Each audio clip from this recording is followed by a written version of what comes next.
On this week's episode of Hockey Inside Out, we find out from the panel their thoughts on Cole Caufield. Is he going towards being the top goal scorer in the NHL? And also, we'll get their thoughts on the best aspects of the Montreal Canadiens season so far. And finally, outside the box thinking, or is this the new wave that Martin St. Louis has going with the 5 forwards in the power play? All this and more on this week's episode of Hockey Inside Out.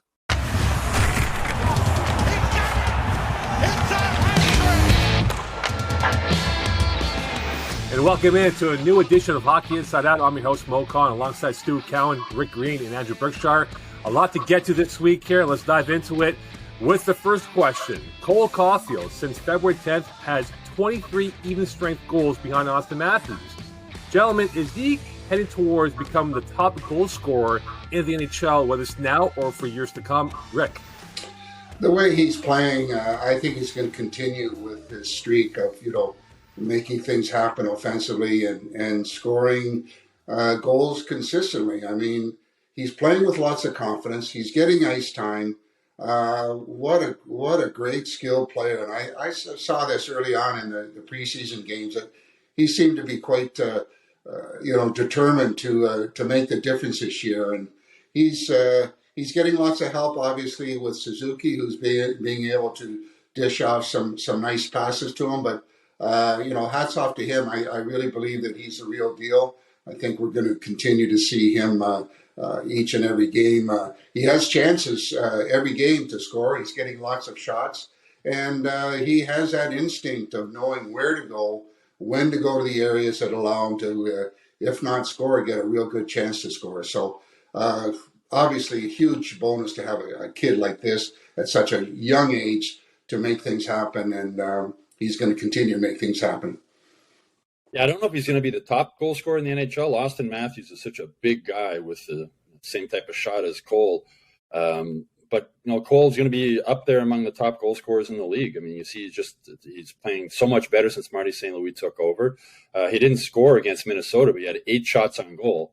And when I asked Marty St. Louis about it after the game, he says, nobody needs to tell Cole Caufield to shoot the puck. He's going to shoot it.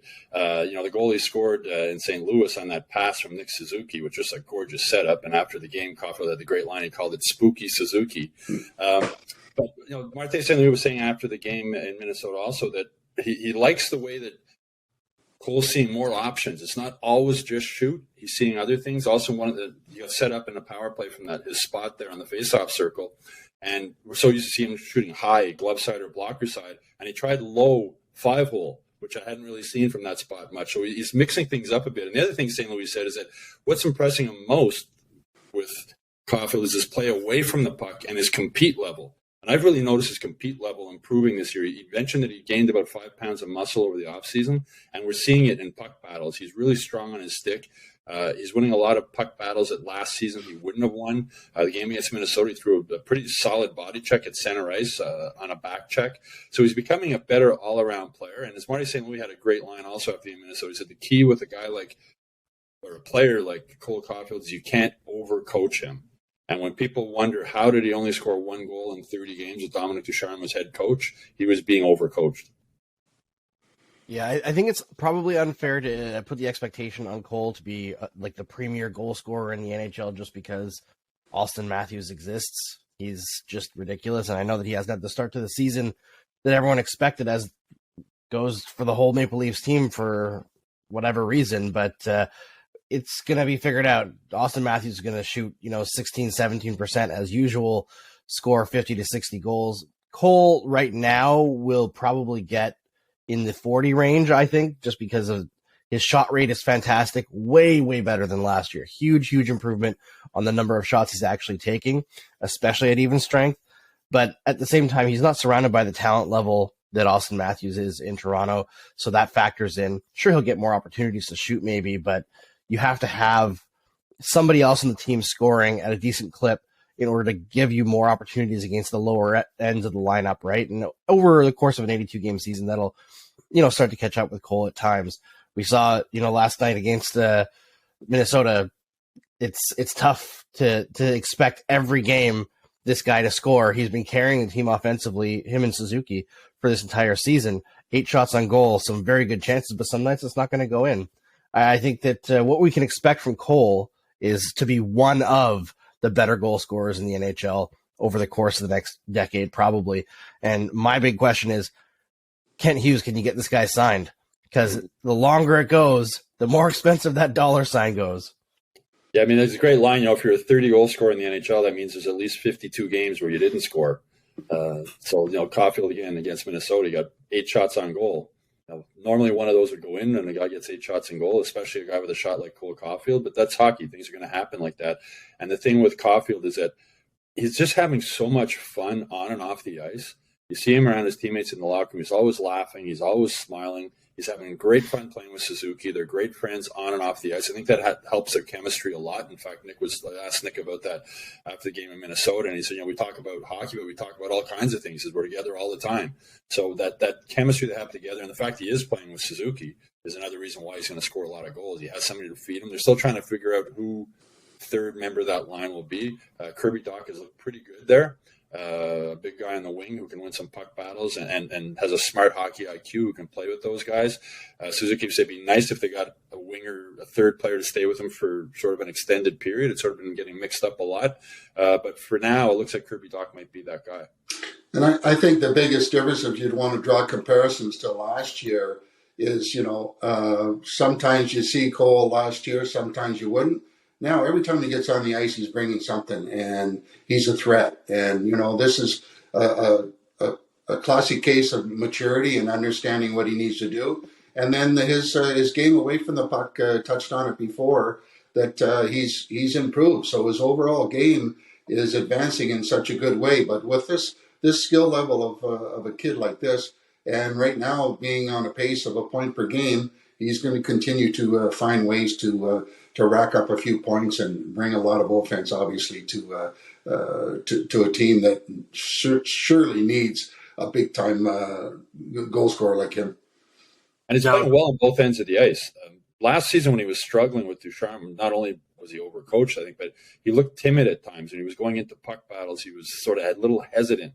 And at his size and as a new guy in the NHL, it's understandable. But that's gone now. Like he's smart. Like you'll see him if he's going into the corner with a big guy like a Rick Green type defenseman. You'll see he knows where he is on the ice. He knows who he's up against. But he's not as timid, I guess is the word, as he was last season when he was really struggling. Yeah, and that carries through to everything, right? You're going to get more opportunities because of that play. It's not just shots, but like last year compared to this year, his even strength shooting is up by 3 shots per hour.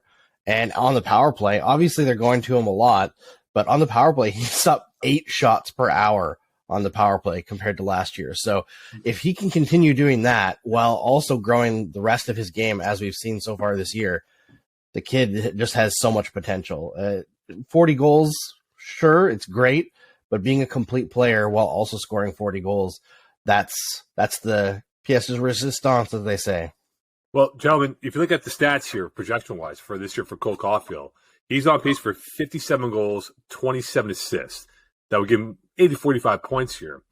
I know, Andrew, you're seeing 40 goals here, but is it wishful thinking that maybe he might have a chance towards 50, which we've not seen since Stefan Richer back in the late 80s, for that matter? It's possible. It's a big number. It is a big number. Canadiens haven't had 40 since Vinny Damphousse in 93, 94. It's a big number with Cole Caufield. I don't know if he'll get there this season, but I think at some point in his career he will. And he also can be streaky. I mean, so the most good goal scorers are. So if he goes on a streak over the next 10 games, is it 7 goals in the first 10? If he can get another 7, whatever the second, it's possible. But 40 is still a big number in the NHL, especially for a guy in it's only his second year.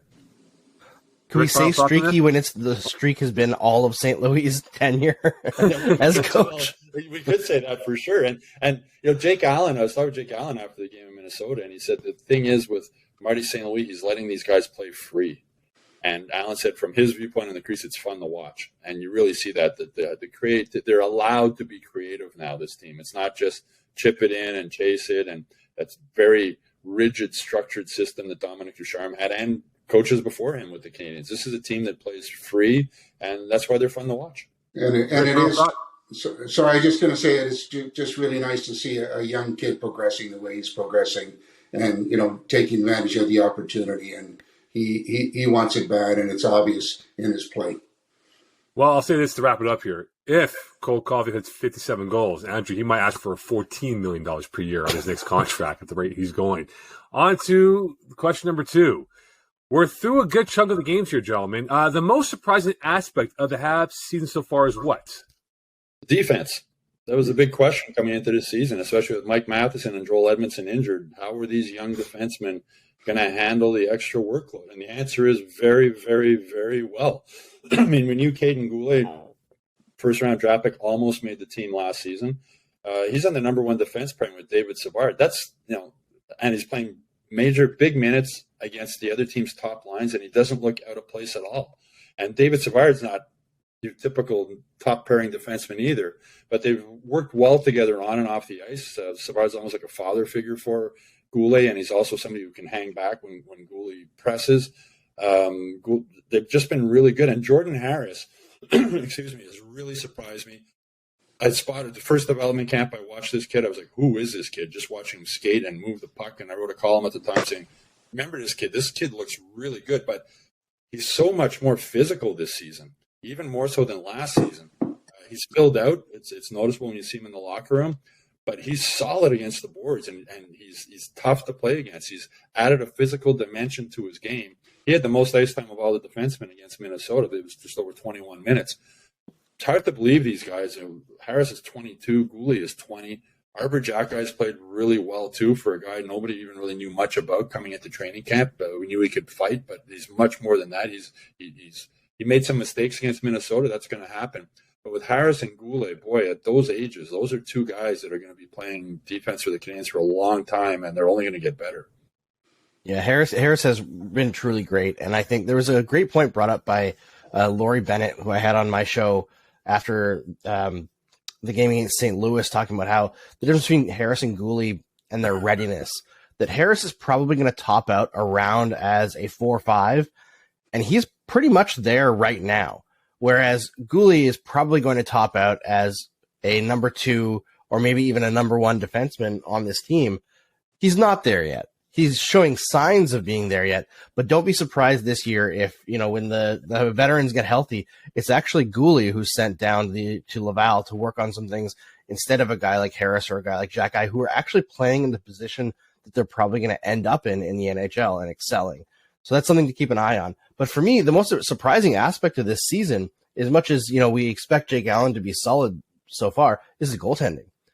Jake Allen's been fantastic, but Sam Montembeault, who had a rough ride last year on the Canadiens, playing behind a extremely porous defense, kind of being, well, not forced, but encouraged strongly to play injured last year in order to not have Caden Primo in the net all the time. He's been fantastic to start the year. And the Canadiens actually have some of the best goaltending in the league so far this year in terms of relative expected goals against and actual goals against. So eventually this year we'll probably see it fall off a little bit, but as of right now, the goaltending couldn't have been more surprisingly good.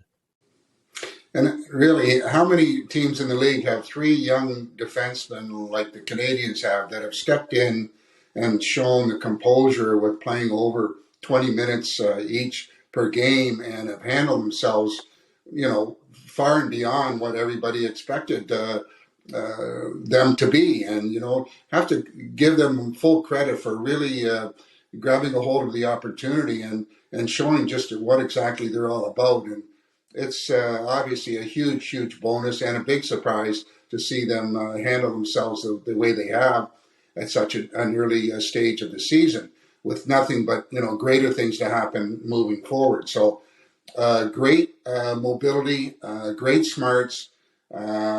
Just a real good group of kids that seem to be gelling and, mixing really well at these times. And it's really going to be difficult when they start to see some of the D coming back in Edmonton and Matheson. Yes, Matheson. So, in the meantime, let's enjoy to see these guys develop and, and they're doing one hell of a job at and contributing and allowing the team to be competitive each and every night. I'd be very surprised if Goulet ends up in Laval, because I mentioned he's playing with David Savard. No knock on David Savard, but he's not a top pairing defenseman in the NHL. He's not really quick enough. He's smart. He's strong against the boards. But once Matheson and Edmondson come back, Wooley's going to have another partner who will take some of the weight off him. But for a kid to come in and play the way he has in these circumstances, with the pressure on him and playing against the other team's top line every night, boy, he's really, really, really looked good. That was a solid. Marc Bergevin and his previous staff were been criticized, and rightly so, for a lot of their draft picks. But Jordan Harris, Caden Goulet, Cole Caufield, there's a few of them coming up now that look really good. Stu, I know you're in Minnesota right now, but looking at the game against the Wild earlier this week, surprised by the ending, how that tete-a-tete happened with Slavkovsky and the fact that he went down rather easily and that created sort of a scrum or two towards the conclusion of the Minnesota-Montreal game that we saw earlier this week. Yeah, it wasn't – I didn't think it was a dirty hit. It wasn't a hard shove. It was in a dangerous position. But the way Slavkovsky went down, it's hard to believe he's 6'3" and 238 pounds. After the game, Marty St. Louis said he was at the end of his shift. His legs were probably tired. It's almost like he didn't expect it. And I think that's one of the growing things with Slavkovsky in the NHL. A lot of things he doesn't really expect that he's going to learn. He's going to learn from that one. He stayed down on the ice a little long. He got up. He seemed like he was okay afterwards. But the team responded. Marty St. Louis said after the game, that pack mentality, that's what he wants to see. There was Jake Evans got in a fight afterwards. Chris Weidman was right in there. Jack-Eye tried to get after the guy who shoved him later on in the period. It's Marty St. Louis said, we have each other's backs on this team. And he keeps using the line he's using a lot of the time now is, I want everyday guys on this team. And we have a lot of them, he said, and they're fun to work with, meaning guys without big egos, guys who don't think anything should be handed to them. And Slavkovsky's one of those guys. I spoke with him about, being on the fourth line and some fans upset. And he said, well, that's what happened to me 2 years ago when he joined the under-20 team in Finland. And then again, the world champ, everywhere he's been, he started off basically on the fourth line and worked his way up. And he said, it's more rewarding when you work your way up to that position than if it's just handed to you. This is an 18-year-old kid talking like that. So there's a lot to like about Slavkovsky, but he's just, he skates around too much with one hand on his stick, which is one thing that I think he needs to fix. And he just has to start playing like he's 6'3" and 238 pounds. And Marty St. Louis has talked to him about that. He's got to use his size. He's got to use his body more. Outside of that shift, I thought he actually used his body pretty well in that game. He had some great puck protection along the boards. He had that incredible zone entry on the power play where it seemed like he skated through three guys and somehow maintained the puck, which was pretty incredible. But overall, there's obviously things that he needs to work on. I think the whole Rossi situation it looked like he was shocked that happened at all, Rossi himself, that he managed to get Slavkovsky to fall down. But I have to say, all-time dumb move by Dean Evason to put Rossi back out there with Jack-Eye on the ice.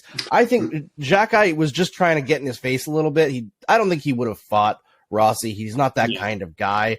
But all-time dumb move by the coach if Jack-Eye was a more dirty player than the guy that he actually is. I think it was really nice to see them come together as a group by trying to make a statement saying, we don't accept something like that happening. I think we saw more often than not last year, a lot of things that happened that somebody needed to kind of make a statement, not necessarily fighting, but come together as a group. And this gives an indication of the type of chemistry they have and the character that they have as a group. And they really care for each other, which goes a long way. Yeah, I think it's all about not taking it sitting down, right? No, Slavkovsky, as St. Louis said, he was at the end of his shift, and I think he was sort of just coasting to the bench. You can't let up in the NHL at any point. Even if you're going to the bench, you got to be aware of your surroundings and what's going on. There was a shift early in the game where the Canadiens got penned in their own zone. They couldn't get out for like a minute, it seemed. And the reason was Slavkovsky made two sort of lazy type passes in his own zone near the end of his shift, and then he went for a horrible line change. He went for a line change while the puck was still in their end. And it's these things. He's 18 years old. He's going to learn, but you got to be aware, and you got to be, Brendan Gallagher is a perfect example. Even when he goes to the bench, he's skating hard all the time. You can't let up. You can't put yourself in that position that Slavkovsky put himself in against Minnesota to fall awkwardly into the boards like that from just a little shove from behind from a guy who's about 40 or 50 pounds lighter than you. Well, I'll say this, to use an animal comparison. When Xhekaj was out on the ice, he was like that lion. He saw Marco Rossi being that zebra that he was about to devour at the end of the game. But you're right, though, gentlemen. That's something to look forward to. Maybe this will be the beginning of things here for everyone to have each other's back moving forward, and we'll find out how this plays out from the surprising aspect of the start of the Montreal Canadiens season so far. Well, you got to remember, too, everybody in the NHL has seen that fight that Xhekaj had with Kassian. So his reputation, there's not many guys in the league who are going to want to go with him, and he's the bodyguard for this team. I mean, there's one wild player who wanted to go at him after the ref was holding him. yeah. But I mean, his nickname's Wi-Fi, which is one of the great nicknames in hockey. But he's also the bodyguard. That's what Xhekaj is on this team, and the players appreciate it. They all do. Well, I'll say this: I can't wait for the Jake Paul Arbor Xhekaj fight on Celebrity Boxing at some point during the off season. That's going to be what's everyone's going to want to watch from must-see TV out there. But we'll find out how this plays out for the Habs moving forward. So recently, we've been seeing the Montreal Canadiens go with 5 forwards, with Martin St. Louis using this for his power play unit. Andrew, is this the way to go for the Habs with what they have on their roster on the man advantage? I mean, I think based on the beginning of this season, with what the Canadiens have on their roster, definitely. It wasn't working, despite the fact they scored on the power play with Chris Weidman out there in the last game. It wasn't working with him on the top unit. He doesn't have the lateral mobility, speed of decision-making, or the shot to make things happen on the back end. Now, Mike Hoffman on the back end as well is not the best because he's a defensive liability. He doesn't have a great pass either. He's got the shot, but he doesn't seem to be able to get his shot through. Drouin, there's a few issues there. Great passer. He's got the escapability, but he's never going to shoot from there, right? So he's a little bit predictable as well. But I actually really like Drouin on the power play. His puck-moving ability and his distribution was really strong. He had some good moves at the blue line there. I think this is a good idea for the Montreal Canadiens to continue going for because they don't really have a prototypical power play quarterback on the roster right now. And the other thing is, the more research you look at into power plays around the league, you see a few trends start to appear over the last several years. They were dropping the second defenseman from the power play and going with 4 forwards. Now 5 forwards is becoming more of the trend. And those power plays that run more forwards end up scoring more. It's just like the power plays who have no one dedicated to being a net front guy actually score more than the power plays who are obsessed with like net front presence because they're not shooting from the point and looking for tips. It's all about puck movement down low. I think the Canadiens could still improve there, trying to work the puck a little bit more close to the net, but it's a work in progress and it seems to be improving. Well, let's face it, they're trying everything they can to maximize what they have. Skill-wise and execution-wise, and 5 forwards, that's fine. But as Andrew mentioned, they're really missing a quarterback on the blue line to be a real threat as far as making good passes. But more importantly, I know as an old penalty killer, the most difficult way to defend is somebody that has a real big shot on the blue line that's going to get pucks to the net with a lot of traffic. And I feel right now that, no matter who they use there on their power play, it's too predictable. They're looking for the perfect tic-tac-toe play, which is great if you have the type of players that can make that happen. But it's not really happening on a consistent basis. They're getting chances, but I surely would love to see somebody with a real threat from letting some shots rip from the blue line with rebounds and traffic and the old-fashioned way of saying, we'll get some ugly goals from rebounds and screens. But right now, that's not happening. They're trying to be a little bit fancy. And, no matter what combination they use, they're not getting success right now. But hopefully, and I'm sure that they're addressing it and looking at it each and every day to find ways to change things up and, find a way to get goal. They have to get the power play going if they want to get any type of success. Rick, I thought you would absolutely hate 5 forwards because one of your favorite lines is never trust the forward. Marty St. Louis was asked about worrying about odd man rushes coming the other way, especially with a guy like Hoffman as the last man back, even though Hoffman was a healthy scratch against Minnesota. He was asked this question in St. Louis, and he said, you shouldn't be planning your – there's a lot of things I like about Marty St. Louis and the way he thinks as a coach. This is one of them. He says you shouldn't be planning your power play worried about what happens on an odd man rush the other way. You should be planning your power play to score goals at the other end. And that's the way he looks at it. And so to me, I like it. I don't mind Wideman at the point. The thing I don't like is he doesn't have the shot. I think he can move the puck around. He's really good at setting up Caufield with those little saucer passes to that spot, but he's not a shooting threat at all. So, as you mentioned, Andrew, Hoffman can shoot the puck. He's had problems getting it through, but that's a problem for a lot of power plays in the NHL is getting the way the box sort of collapses when it goes back to the point. You go back to the days when the Canadiens just got the puck back to Shea Weber and let him blast away. It was painful for the guys standing in front of the net, but they need somebody at the point who can move the puck and shoot the puck, and they're moving guys around. But with the 5 forwards, I think it's modern hockey. And when Kent Hughes, before he even hired Marty St. Louis, he said he wanted a modern-day coach, and that's what Marty St. Louis is, and we're seeing that with the 5 forwards. I asked Jake Allen after the game in Minnesota, they went 1 for 24 in the power play in their first 8 games, and then the next 2 they go 3 for 5. And I said, Allen, from your viewpoint, what do you see? He said, well, I don't know a lot about power plays as a goalie, but he said, I just like the freedom they have and the way they're moving the puck around. And the 5 forwards are able to rotate and go to different positions. So it makes it a little bit more, they're not stuck in one spot. So, and Suzuki mentioned that also, the flow makes it a little bit harder for penalty killers to follow them, makes them a little bit less predictable, as you were mentioning, because they have been very predictable, especially bringing the puck up the ice with that drop pass to Suzuki all the time. But to me, the Canadiens are playing modern-day hockey, and modern-day hockey includes having 5 forwards on the power play. Yeah, and more than the 5 forwards, I think one of the biggest change-ups that's made the first unit look so much better is putting Kirby Dach on there. Mm-hmm. Not just because he has developed immediate chemistry with Caufield and Suzuki, but Kirby Dach's a very underrated playmaker. So the fact that he can switch into Suzuki's spot on that half wall and make that pass across to Caufield also allows Suzuki to go into that middle spot, right? That high bumper. And we saw last night, he can rip it, right? So now you've got Caufield as a shooting option, Suzuki as a shooting option, and then you've got Monahan in and around the net front, and we know that he can bury it from in tight. So you've got more options now. You're not always stuck just going to Caufield, who's a great shooting option, but when he's the only shooting option, is always going to be covered. So you add a little bit of escapability up at the point, a little bit more playmaking from Kirby Dach, and freeing up Suzuki to get his shot through more. That's a recipe for success right there. And one of the reasons Dach is on the line with Caufield and Suzuki is because St. Louis wants them to build that chemistry. Now they can build it as a line and on the power play.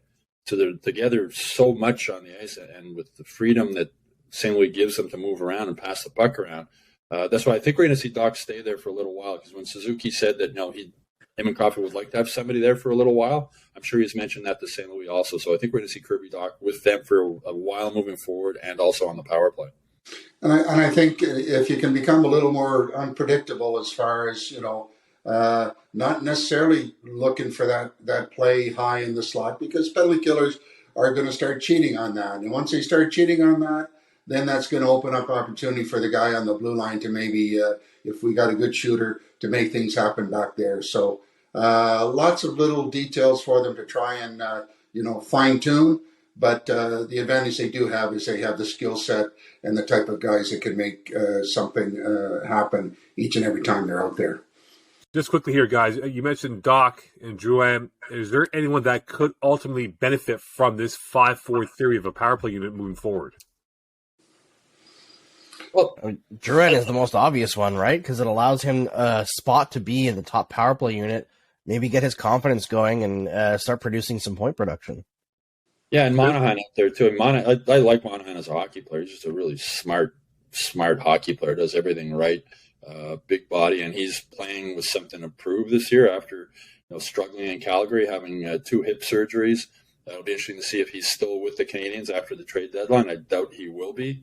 But if he keeps playing the way he is, he might be the key for Kent Hughes to get that 3rd first-round draft pick next year that he wants to add. Rick? I was just going to say, I agree with Stu. Monahan is a guy that, what a great addition he is to the hockey club. And, smart player, creative player. He can turn some pretty good plays out there. So anyways, again, it's kind of trial and error. They're experimenting with different guys, and they'll get it figured out because they do have a pretty good group. Well, the NHL and all pro leagues are all copycat leagues, so perhaps we'll see this 5-4-3 be much more prominent across the NHL. That'll do for us here on this week's episode of Hockey Inside Out. Submit your questions, and we might use it on a future episode for Hockey Inside Out. And don't forget, check out the YouTube page, subscribe to that, and check out all the episodes on the YouTube page. And subscribe to the MontrealGazette.com/newsletter for Hockey Inside Out. And for full episodes of bonus content, go check out Hockey Inside Out. On behalf of Stu and Andrew, and of course Rick Green, wish you a great week. We'll speak to you soon. Bye for now.